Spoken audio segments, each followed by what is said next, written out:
आज हम बनाएंगे फूल गोभी का पराठा पिज़्ज़ा स्टाइल में। ये पराठे बिना फटे ही क्रिस्पी बनेंगी और इसकी स्टफिंग भी फूल किनारे तक भरी रहेंगी। तो फिर चलिए इस रेसिपी को शुरू करें। जिसके लिए मैंने 400 ग्राम तक गोभी लिए हैं।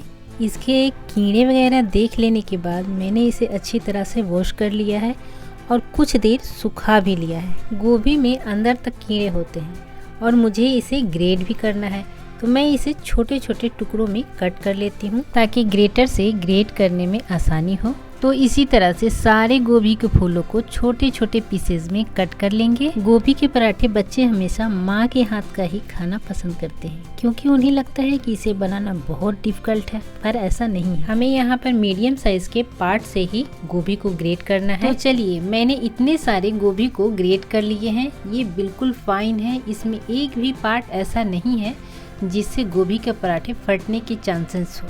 अब हम इसमें 1 चम्मच नमक डालकर इसे अच्छी तरह से मिक्स कर लेंगे ताकि ये पानी छोड़ सके। इसे अच्छी तरह से मिक्स करने के बाद इसे ढककर कुछ देर के लिए अलग रख देंगे। तो चलिए, जब तक गोभी पानी छोड़ रही है तब तक हम अपना आटा लगा लेते हैं। हमने यहाँ पर 2 कप आटा लिया है, आप अपने अनुसार देख लीजिएगा।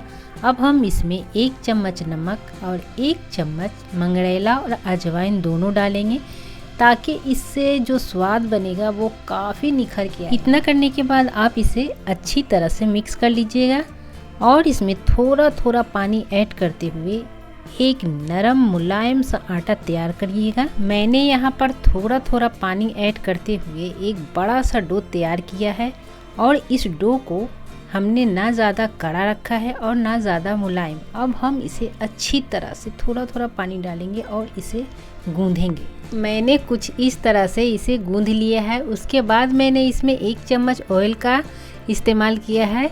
इससे होगा ये कि ये और भी लचीला और मुलायम बनेगा। तो इसे अच्छी तरह से मिचकार लेंगे। हमारा डो लगभग तैयार हो चुका है। आप देख सकते हैं कि ये कितना सॉफ्ट और लचीला है।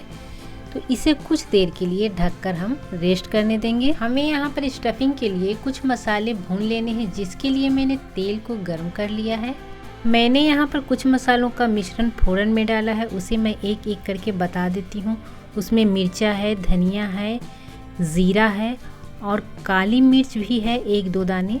मैंने यहाँ पर काली सरसों भी लिया था। आप चाहें तो अपने अनुसार 5 फोरन का इस्तेमाल कर सकती हैं। इन मसालों को हम अच्छी तरह से चटकने देंगे। इन मसालों को ब्राउन होने दिया है। अब मैंने इसमें 1 या 2, आप अपने हिसाब से लीजिएगा, मैंने 2 प्याज कटे हुए डाले हैं और इसे अच्छी तरह से भूना है। प्याज को आपको ज़्यादा जलाना नहीं है, थोड़ा सा नमक डालकर इसे अच्छी तरह से ब्राउन करना है। मुझे चलाते हुए 2 मिनट हो चुके हैं, तो अब ये लगभग हल्के ब्राउन हो चुके हैं। तो अब हम इसमें कुछ मसाले ऐड कर लेंगे।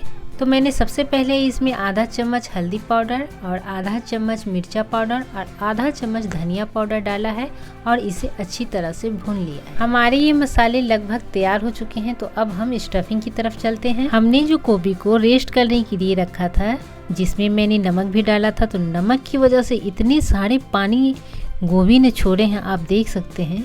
तो इसे हम किसी कॉटन के कपड़े की मदद से अच्छी तरह से निचोड़ देंगे ताकि हमारी जो गोभी के पराठे बनेंगे वो फटेंगे नहीं। हमने गोभी को कट करने से पहले ही अच्छी तरह से वॉश कर लिया था और सुखा लिया था। उसके बाद भी नमक डालने के बाद इतने सारे पानी निकले हैं। हमारी गोभी की स्टफिंग में पानी बिल्कुल भी नहीं है, ये पूरी तरह से सॉफ्ट और सूखे हैं। तो अब हम इसमें कुछ मसाले ऐड कर लेंगे।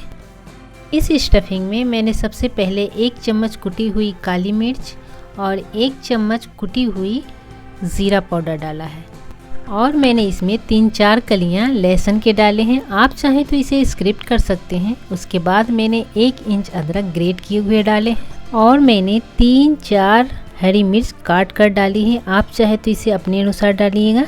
और मैंने इसमें 1 प्याली भरकर हरी धनिया की पत्ती डाली है और स्वाद अनुसार नमक मैंने पहले भी डाला था, तो आप संभल कर डालिएगा। उसके बाद हमने जो मसाले भून कर रखे थे उसे यहीं पर हम ऐड कर लेंगे। इतना सब डालने के बाद अब हम इस स्टफिंग को अच्छी तरह से मिक्स कर लेंगे। तो ये स्टफिंग हमारी तैयार हो चुकी है। हमने जो आटे का डो तैयार करके रखा था उसे एक बार फिर अच्छी तरह से मिक्स कर लेंगे ताकि हमारे पराठे फूले फूले बने। अब आप सूखे आटों को हाथों में लगाकर इस आटे से छोटे छोटे डो कट कर लीजिएगा। आपको जितनी बड़ी पराठे रखनी है उतने ही बड़े डो काटिएगा। मैंने अपने हिसाब से काटा है। अब आप एक डो को अपने हाथों में उठाइए और इसे अच्छी तरह से मसलते हुए चिकनी लोई बना लीजिए। तो आप इस डो को सूखे आटे में लगाकर एक कटोरी की तरह बना लीजिए। कटोरी बनाने के लिए किनारे किनारे हमको पतला करना है और बीच में गहरा। बस हो गई तैयार हमारी डो। तो जैसा मैंने बनाया है आप भी बिल्कुल वैसा ही बना लीजिए।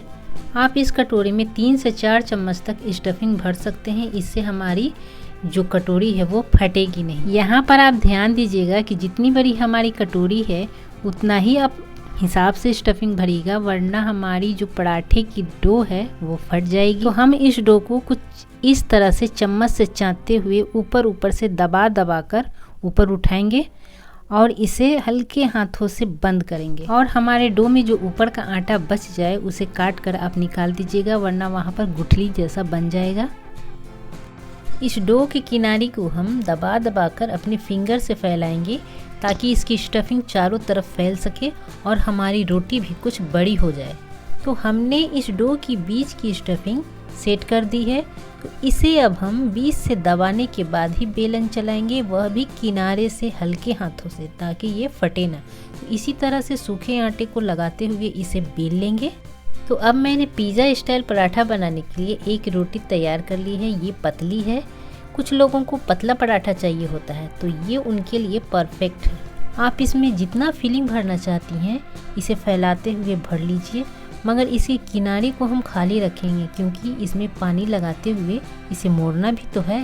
तो मैंने रोटी पे अच्छी तरह स्टफिंग को फैला दिया है। अब इसके चारों किनारों पे हम पानी लगाएंगे और पहले से मैंने एक रोटी बेल कर रखी थी उसे इस तरह से बिछाएंगे। ऊपर वाली रोटी को मैंने नीचे वाली रोटी के थोड़ी सी छोटी बेली है ताकि थोड़ा सा कोना बच सके, और उसे मैंने कुछ इस तरह से मूव कर दिया है या मोड़ दीजिए। तो इसी तरह से हम चारों तरफ रोटी को नीचे से ऊपर की तरफ मोड़ देंगे ताकि पिज़्ज़ा की तरफ बन सके। तो इस गोभी के पराठे को अब चलिए हम फ्राई कर लें, जिसके लिए मैंने फ्राई पैन चढ़ा दिया है। आप चाहें तो इसे तवे पे भी बना सकते हैं।